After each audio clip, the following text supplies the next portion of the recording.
everyone, I am Dr. Shrija, fertility specialist at a Fertility Karimnagar. Today's topic is why follicular scans are important and how are they helping us to improve pregnancy chances. నార్మల్గా fertility treatment day 2 లేదా day 3 of సైకిల్లో start చేస్తాము. Follicular scans day 8, day 9, sometimes even on day 10లో start చేస్తాము. What is the use of this scans? The treatment you are under గోయింగ్కి how your body is responding అనేది మనకి తెలుస్తుంది. This is a vaginal scan and ఒక్కసారి చేస్తే సరిపోదు, మొత్తంగా 3 to 4 టైమ్స్ చేయాల్సిన అవసరం వస్తుంది. డే ఆఫ్టర్ డే లేదా once in 2 days based on your follicular.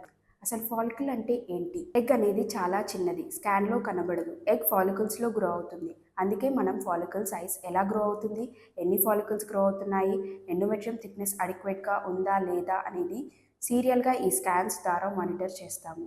Once mature follicle obtain అయ్యాక ట్రిగర్ ఫర్ ఓవ్యులేషన్ ఇస్తాము. Egg will release within 24 to 48 hours. ఈ టైంలో హస్బెండ్ అండ్ వైఫ్ కలిస్తే pregnancy chances are much better. Thank you.